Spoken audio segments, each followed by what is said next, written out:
평생 배변 주머니를 차야 된다고요? 내시경은 제대로 끝났다고 말했잖아요. 여기 한 미국인 소녀가 이제 막 수술이 끝난 듯 잠들어 있는 사이 그녀의 부모님께서 옆에 있던 중국인 의사를 향해 불같은 화를 내고 있습니다. 7살의 나이인 자신의 딸과 함께 중국으로 오게 된 미국인 엄마는 하루아침에 딸의 대장이 중국인 의사의 실수로 찢어져 버렸다는 사실에 도저히 이러한 현실을 믿지 못하고 있는데요. 그 후 약 20년이라는 시간이 지난 뒤 초췌한 몰골은 물론 배변 주머니를 복부에 착용한 한 미국인 여성은 한국의 고속도로 휴게소에 주저앉아 자신의 머리를 감싸쥐고 있는데요. 과연 그녀에게는 도대체 무슨 일이 있었던 것일까요? 안녕하세요. 저는 지금 과천이라는 도시에서 한국인 남편과 함께 살고 있는 30세 여성 콜 엘린이라고 합니다. 저는 현재 다른 사람들은 상상조차 할 수 없는 마치 화장실과 동일한 삶을 살아가고 있는데요. 바로 저의 오른쪽 복부에는 남들은 이름조차 들어보지도 못한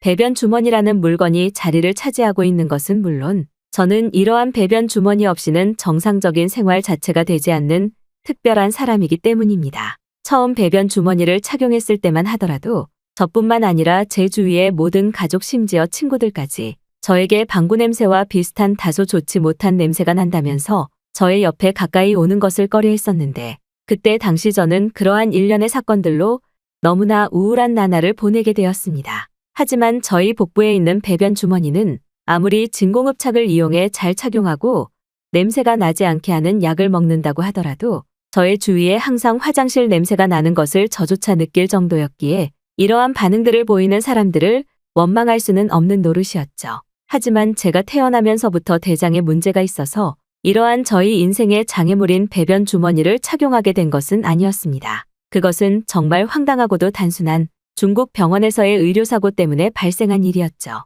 그때 당시의 일 때문에 저의 어머니는 아직도 저를 볼 때마다 저에게 미안하다는 말을 하시면서 평생에 씻을 수 없는 죄를 저에게 지었다며 매일 밤 제 손을 잡고는 오열을 하시는데요. 미국에서 태어나고 자라오던 평범한 여자아이였던 저는 어느 날 어머니의 사업 때문에 중국에서 살아가야만 되는 인생의 변화를 겪게 되었습니다. 그때 당시에는 그저 6살 정도밖에 되지 않은 아무런 생각 자체가 없던 어린아이였기 때문에 중국으로 떠나는 것이 무슨 어려움이 있을까라는 생각을 하기도 했지만 실제 중국에 처음 도착해 어머니와 함께 그곳에서 살아가는 것은 정말 미국에서는 상상도 못하던 일들이 너무나 많이 발생했습니다. 그때 당시 미국에서 제가 다니고 있던 학교는 한인타운 근처에 있어서 한국인 친구들이 매우 많이 다니고 있던 학교였기에 저는 한국의 문화와 한국인들을 접할 기회는 너무나 많았지만 그와는 반대로 중국인들은 거의 접해보지 못한 것은 물론 중국의 생활문화 자체에 대해서 생각할 이유 자체가 없었기 때문이죠. 한인타운 근처에 있던 초등학교에 이제 막 입학했던 저는 미국인 친구들보다는 한국인 친구들과 많이 어울리면서 대부분의 친구가 한국인으로 구성되어 있었고 또 그것에 맞춰 그 한국인 친구들의 집에도 자주 방문하면서 사실상 그들의 부모님으로부터 한국식 예절 문화에 대한 교육을 참 많이 받기도 했습니다. 저와 어머니가 살고 있던 집도 한인타운 근처에 있었기 때문에 자연스럽게 저희 집에는 일반적인 부모님의 미국인 친구들보다는 한국인 부모님들이 놀러 오는 날이 많았고 이러한 과정들을 겪어갈수록 저는 점점 한국인들의 매력과 한국이 가지고 있는 문화적인 매력에 빠지게 되었죠. 특히 그때 당시 저희 어머니께서는 미국에서 작은 도자기 공방을 운영하시면서 직접 도자기를 디자인해 판매를 하는 도자기 상점을 운영하고 있었는데 어느 날부터 한국인 친구들의 조언을 받았다면서 한국식 도자기 모양처럼 선이 얇고도 매력적인 모양의 도자기들을 많이 만들어내시게 되면서 어머니의 도자기 상점은 그 마을에서 점점 인기가 많아지게 되었죠. 특히 저를 좋아했던 한 한국인 친구는 부모님을 도와 도자기를 만들어 판매하는 저의 모습을 보면서 자신의 꿈은 의사인데 나중에 자기가 의사가 되면 자신과 결혼을 해줄 수 있냐는 그저 어린 나이에 걸맞는 질문을 했었고 저는 그때 당시 아무런 생각 없이 만약 내가 의사가 된다면 나는 한국에서 도자기 가게를 차릴 테니 둘이 행복하게 살면 되겠다면서 저 또한 6살 어린아이 수준의 답변을 해주기도 했습니다. 하지만 이렇게나 한국인들과 밀접한 시간을 보내오던 저에게 하루아침에 이제는 중국으로 가서 살아야 된다는 어머니의 단호한 통보식 명령은 저를 정말 분노하게 만들 수밖에 없었죠. 하지만 6살의 어린 나이에 불과했던 저는 힘으로도 정신적으로도 어머니를 설득시킬 수가 없었고 그저 아무런 저항도 하지 못한 채 어머니를 따라 중국으로 건너갈 수밖에 없었습니다. 중국으로 떠나기 전 마지막 날, 제가 중국으로 떠난다는 사실을 알게 된 한국인 친구들은 저에게 마지막 편지를 주거나 인형들을 선물해주면서 저를 위로해줬고, 그때 당시 자신이 의사가 되면 결혼을 해달라는 한국인 친구도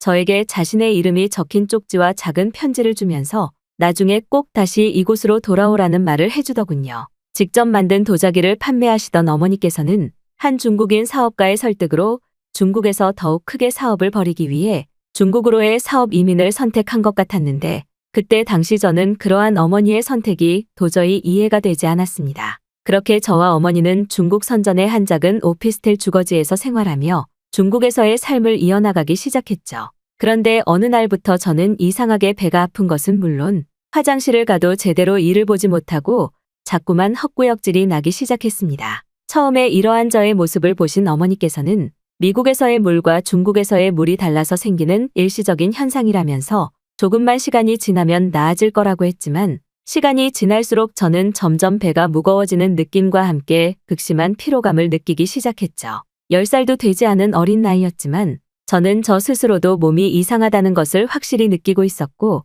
결국 이러한 저의 고통스러운 모습을 보시던 어머니께서는 일단 병원에 가보자며 그때 당시 저와 어머니가 살고 있던 중국 선전 근처에 한 병원에 방문하게 되었습니다.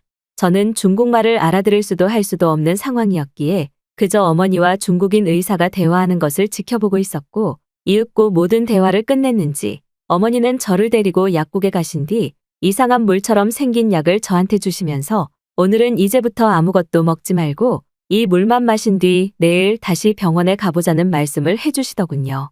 그리고 그 다음날 늦은 오후 다시 그 병원에 방문한 저는 인생 처음으로 대장 내시경을 하게 되었습니다. 그리고 바로 그날 저는 저희 몸에 있던 대장의 대부분이 손상되어 배변 주머니를 착용하는 어처구니 없는 인생으로 바뀌고 말았죠. 제가 잠들어 있던 사이 그 중국인 의사분은 사실상 너무나 간단한 내시경이기에 의사 면허도 없던 중국인 간호사에게 저희 대장 내시경 검사를 부탁했고, 내시경 기구까지 잘못된 것을 선택한 그 간호사는 저의 대장에 수많은 상처를 내면서 위치를 바뀌게 만드는 의료사고를 저지르고 말았습니다. 하지만 이미 수면 중이었던 저는 아무런 의식이 있지 않았고 부모님조차 그 검사실에 없던 상황이었기에 그 중국인 간호사는 별일이 없겠거니 생각해 저의 대장 끝 부분까지 기구를 이용해 전부 손상시키고 말았죠. 완전히 잠에서 깨어났을 때는 무려 40시간 이상의 시간이 지나 있었고 8살의 어린 나이였던 저의 오른쪽 복부에는 주먹만한 배변 주머니가 부착되어 있었습니다. 도저히 어떻게 된 영문인지 아무런 상황 파악이 되지 않던 찰나 갑자기 저를 병원으로 데려왔던 어머니가 들어오시더니 저의 손을 잡고 그저 아무런 말 없이 울기만 하시더군요. 그때 당시에는 어디가 아파서 잠깐 이러한 주머니를 착용한 것이고 조금 있으면 나는 곧 이 주머니를 없애고 퇴원하겠지라고 생각했으나 그날 이후 20년 이상 배변 주머니와 함께하게 될 거라는 생각은 상상조차 하지 못했습니다. 특히 지금에서야 뒤늦게 알게 된 사실이지만 그때 당시 어머니께서는 저희 대장 내시경 의료사고를 주장하며 중국 측 병원에 법적인 소송을 진행하셨지만 중국 법원에서는 아무런 문제가 없다는 판결을 내리면서 결국 저와 어머니는 그 병원에서 몇십 장의 배변 주머니만 여분으로 받았을 뿐 한 푼의 보상금도 받지 못했죠. 더욱이 대리 간호사에게 저희 대장 내시경 검사를 맡겼었던 중국인 의사는 자신은 그런 지시를 내린 적이 없다며 발뺌하기만 했고 결국 저와 어머니는 더는 아무런 법적 조치도 받지 못한 채 미국의 법원에도 도움을 청해봤으나 결국 수십 년의 시간이 걸린다는 판결에 모든 상황을 포기하고 말았습니다. 저는 무려 그 중국의 병원에서 1년 이상을 배변 주머니를 착용한 채 생활하기 시작했고 3개월, 7개월 시간이 지날수록 저의 인생 자체가 무언가 잘못되었다는 것을 확실히 느낄 수 있었죠. 무게가 얼마 나가지 않는 배변 주머니였지만 그때 당시 어린 나이였던 저에게는 앞으로 다가올 인생의 시련만큼이나 무겁게 느껴졌습니다. 그렇게 저는 10살이 채 되지 않던 나이에 처음 착용한 배변 주머니를 25살이 넘는 시간 동안 착용하게 되었죠. 그리고 그러한 수십 년의 시간 동안 저는 중국인 친구들에게 화장실 냄새가 난다는 화장실 여자라는 별명이 붙게 되면서 사실상 정상적인 학교 생활이 되지 않는 것은 물론 아무런 직업조차 가질 수 없는 우울한 인생을 살게 되었습니다. 20살 초반까지는 부모님의 일을 도우며 조용히 가게 지하에서 도자기를 만드는 작업을 도와주었으나 그러한 시간이 수십 년이 되어 갈수록 저는 더욱 극심한 우울증에 시달리게 되었죠.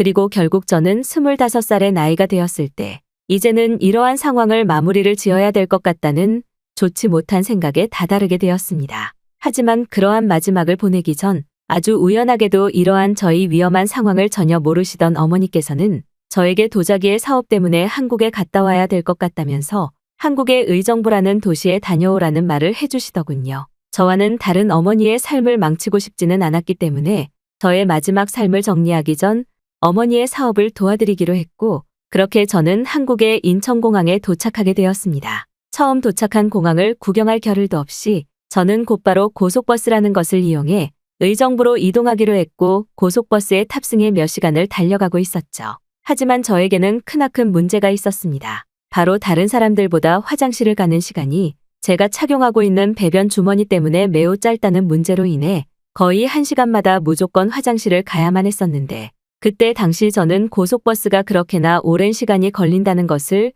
예상하지 못했다는 사실이죠. 결국 배변 주머니가 터지기 직전까지의 상황에 도달한 저는 한국인 기사님과 다른 승객분들에게 배변 주머니를 보여주고 양해를 구한 뒤 원래는 내리지 않았을 고속도로 휴게소에 버스를 세우게 만들고 말았습니다. 휴게소에 내린 뒤 저는 터질 듯한 배변 주머니를 붙잡고 화장실로 이동했고, 무려 20분이 넘는 시간의 사투 끝에 배변 주머니를 완전히 새 것으로 교체하고 냄새도 어느 정도 지울 수 있었죠.